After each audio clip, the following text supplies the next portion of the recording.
Pois bem, eu avisei que os heróis iriam aparecer neste segundo episódio. Não avisei, meus amigos. Eu senti no fundo do meu coração que eles iriam aparecer em um flashback assim que o Makoto falou aquelas palavras no final do primeiro episódio. E claro, eu estava certo como sempre, como é difícil estar sempre certo, meu Deus. E claro, sinceramente, eu não gostei nem um pouco do episódio. Tipo, ele foi ótimo, sem sombra de dúvidas foi um belo episódio, não tem nada de errado com o anime. Eu não gostei mesmo dos heróis, porque como todo mundo já sabe, eu já falei várias vezes neste canal, eu odeio essas pessoas. E obviamente eu não estou nem um pouco feliz por eles estarem aparecendo aqui no anime. Mas é aquilo, ainda temos coisas para ver deles, então provavelmente esse terceiro episódio talvez seja a continuação do que foi mostrado no episódio 2, ou vai mostrar um pouco mais do Makoto e então outro flashback. Não sei como vai acontecer, mas querendo ou não, ainda temos mais coisas sobre esses heróis para ver e infelizmente esse arco vai ser cheio deles. Meus amigos, vai ser uma tristeza completa, mas nós temos que aguentar pelo menos isso. Mas bem, agora vamos falar sobre o episódio 2. Eu estou atrasado praticamente uma semana, já está quase lançando o episódio 3, mas eu estou aqui para falar sobre ele. O episódio começa conosco voltando alguns dias antes do Makoto ser invocado neste mundo, no caso, quando ele ainda era um estudante da escola e tudo mais. Aqui ele seria chamado pela Otonashi Hibiki, que é sua senpai e presidente do conselho estudantil da escola, onde ela foi pegar um documento que foi entregue errado, com a data errada e tudo mais, né? Como presidente, ela foi fazer as correções do que eles fizeram cagada, então foi lá trocar os documentos e tudo mais. Onde aqui, ao ver o nosso protagonista, ela pensaria sobre os rumores dele ser o herói comum que entrou para o clube de arco e flecha, um lugar onde só tem alunos lindos e tudo mais. E para aqueles que não sabem, ela chamar ele de herói bonito não é porque ele é um herói, e sim como se fosse uma gíria de um date simulator, um protagonista. Vocês manjam esses jogos de visual novel onde vocês têm que conquistar outras pessoas e então namorar com elas, os famosos date simulator? Então, da mesma forma que as garotas que aparecem nesses jogos são as heroínas, os homens são os heróis. Não que eles são super-heróis, mas apenas que eles são os interesses românticos, os alvos do jogador e os protagonistas da história. Então, ela aqui falando sobre o Makoto ser o herói comum em um clube cheio de lindos, quer dizer que ele seria o personagem comum do jogo no meio de um monte de personagens lindos. Então, basicamente, ele está falando do Makoto como se ele fosse um personagem, ok? Para aqueles que não entenderam, fica aí as curiosidades. Aqui ela também pensa que o Makoto não é um grande herói, mas talvez tenha um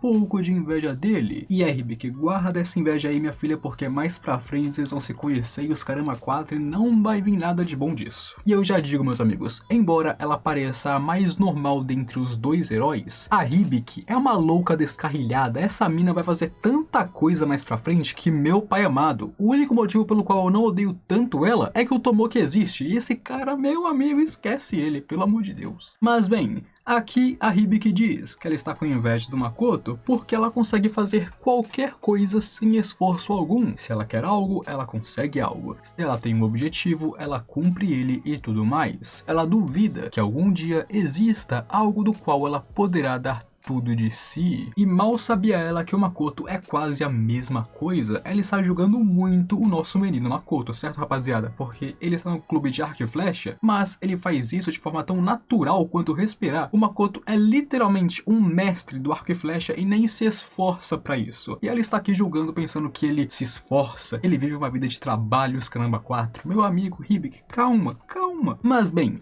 a Hibiki pensa, basicamente, que tudo nessa vida vai dar bem pra ela, vai dar certo, e provavelmente iria, porque uma coisa que o anime não falou pra gente é que a Hibiki vem de uma família abastada. Ela vem de uma família rica, com dinheiro e influente. Então ela tem o talento, o rosto, a riqueza, a família e tudo mais. Então sim, ela literalmente tem um futuro de ouro pela sua frente. Mesmo que ela não quisesse ter um, ela ainda teria um, porque ela tem todos os requisitos para ser uma herdeira. Porém, para ela, esse futuro de ouro é na verdade entediante. E meus amigos, ainda bem que essa garota não é brasileira, porque se ela fosse, meu amigo, eu tenho certeza que o pessoal iria queimar ela em uma fogueira viva, porque não é possível. Se ela falasse esse bagulho aqui no Brasil, ela ia ser cancelada e xingada pra caramba no Twitter, não tem como. Mas bem, é quando a deusa inseto, essa maldita divindade, invocaria a Hibiki para sua casa, ou seu templo, ou sei lá o que, para chamar ela como sua heroína. Onde aqui é engraçado que até mesmo a própria Hibiki suspeitou da deusa inseto. Tipo, não foi aquelas invocações onde a deusa falava que ela ia ser uma heroína e a Hibiki falava, uau, eu quero muito ser uma heroína. Não, a Hibiki ficou completamente suspeita. Ela duvidava de quem era a deusa, ficava com aquele olhar meio duvidante e ainda recusou ser a heroína dela, querendo ir embora. Onde você vê que realmente a situação tá feia pra essa deusa quando até mesmo quem ela escolheu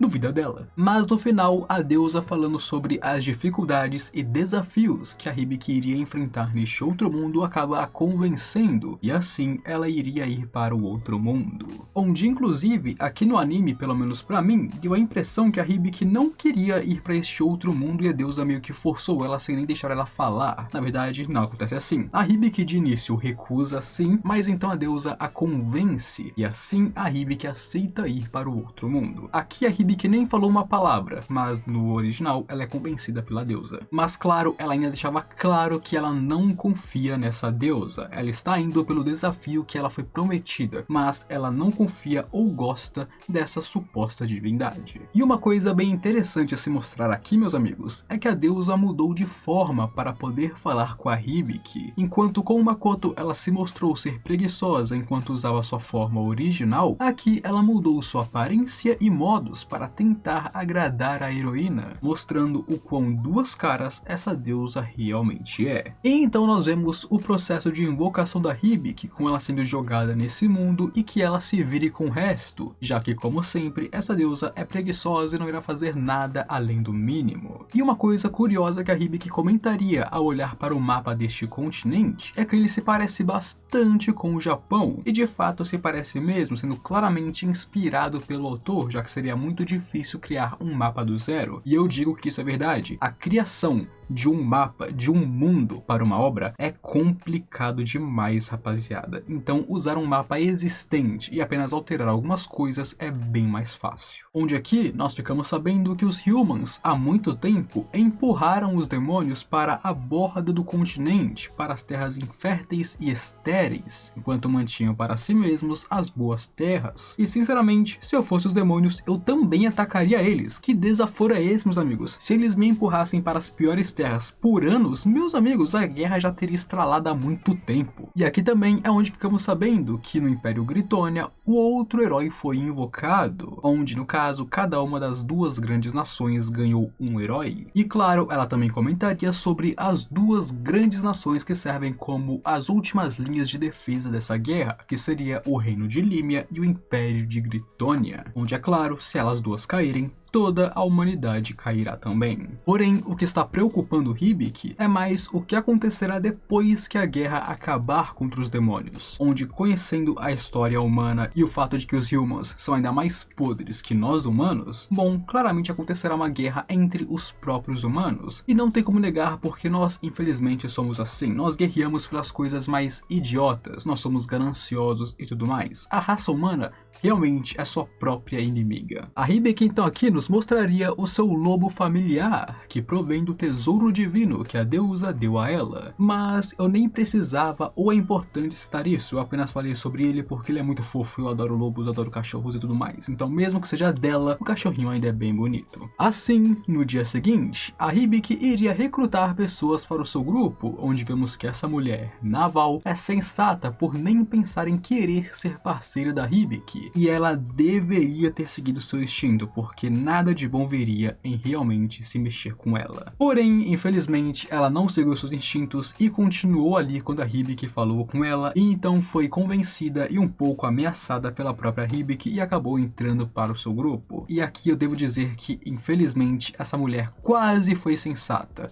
mas descarrilhou um pouquinho. A única opção certa nessa situação seria virar suas costas e mudar de país. E esse cara aí, eu não sei se o anime vai explicar sobre ele, então eu não vou falar nada neste vídeo. Mas se nos próximos episódios não falarem sobre sua real identidade, aí eu venho aqui e falo pra vocês, ok? É que eu não sei se o anime ainda vai explicar algumas coisas ou não, mas quando eles não explicarem, eu explico e pode relaxar. E enquanto tudo isso acontecia, o Makoto estava lá macetando a Tomoe de porrada, verdadeiramente vivendo uma aventura e ganhando um dragão doméstico depois disso. Depois disso, veríamos a Hibiki se reunindo com Shia, a sacerdotisa, junto com a primeira luta dela contra monstros neste mundo, que sinceramente, pra mim, dá muita vergonha alheia, cara. É sério, vocês podem não achar isso, mas eu fiquei tremendo de vergonha assistindo isso. Tipo, a Hibiki tá toda confiante, aí ela se acovarda, aí ela faz cagada, aí ela fica toda desesperada, e então ela enlouquece e sai matando todo mundo, só pra chorar no final. Sinto muito, mas eu tremi de vergonha assistindo essa cena, e se eu fosse ela, eu me enterrava no chão como um avestruz. Mas agora, com o grupinho formado, eles enfrentariam vários demônios e sempre venceriam, até se depararem com ela, a Aranha Negra da Calamidade, vulgo Mil. E meus amigos, é aqui onde os meus olhos brilham de alegria e aonde eu fico muito feliz, o ponto alto do episódio e a única parte que eu olhei assim e falei: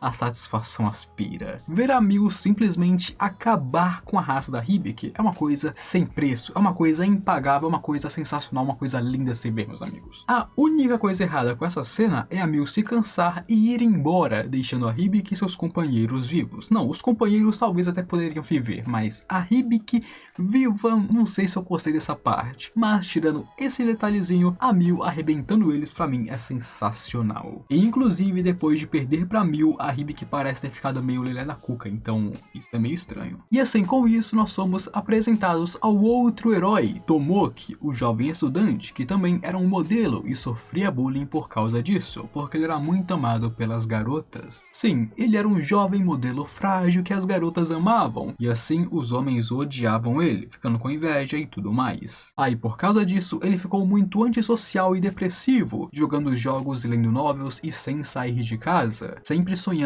em ir para outro mundo com poderes de cheat e se tornando super poderoso. E adivinha? Isso acontece, né? Fazer o que? Esse mundo está cheio de coincidências.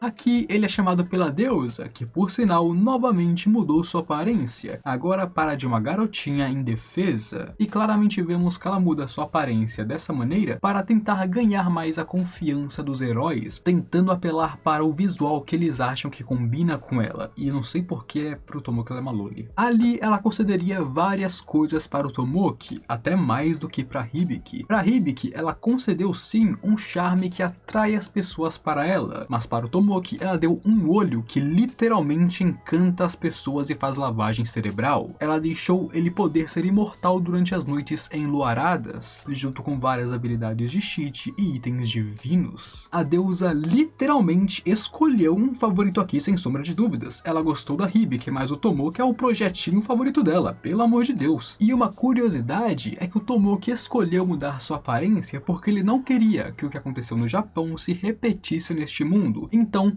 de acordo com ele, ele fez uma aparência mais normal e mais masculina para si mesmo e evitar sofrer bullying. E cara, não tem como. Se tem alguém que eu desgosto mais do que a Hibiki, é o Tomoki, sem sombra de dúvidas. Nossa senhora, que personagem chato. Eu já estou prevendo que vocês podem contar comigo xingando o Tomoki em 12 episódios dessa temporada. Se ele aparecer naquele episódio, eu vou estar xingando ele. Pode ter certeza disso, pode ter certeza. Eu aposto 100 no Pix. Logo, o Tomoki seria mandado para o Império Britônia, sendo recebido pela princesa Lily, que não é nada besta e já percebeu seus poderes, fazendo contramedidas contra isso para ficar do lado seguro. E é aqui também que começamos a ver a queda do Tomoki, já que além de nem tentar controlar o seu olho que encanta as pessoas, e sair, é claro, encantando todo mundo ao seu redor, ele ainda age como se isso não fosse uma coisa tão ruim assim. Para ele, contanto que ele se torne um grande herói nesse mundo, não importa se o olho dele está encantando todo mundo. Ele nem se esforçou para controlar seu poder. Ele nem percebe o quão horrível ele é por estar fazendo lavagem cerebral em garotas. Para ele, contanto que ele vire um grande herói, tá bom, tranquilo, isso aqui passa, isso aqui vira só um detalhe. E este é o nível desse cara. O Tomoki literalmente ganhou no bingo de personalidades ruins. E vemos também que a Lily já começou a pensar em maneiras de usar e manipular o Tomoki, usando seus próprios métodos para isso, como dormir com ele e ficar o agradando. E tudo isso, é claro, para os seus próprios planos. Onde, inclusive, a única coisa que eu gosto nessa princesa é o fato dela odiar a deusa, porque já deu pra perceber que ela não gosta dela, já que ela xingou a deusa, então ficou toda vilã nesse final do episódio. Mas basicamente a Lily odeia a deusa, não vou falar porquê, porque é spoiler, logo logo aparece no anime, mas isso é algo e talvez a única coisa que eu goste nela. Ela não gosta da deusa e bom,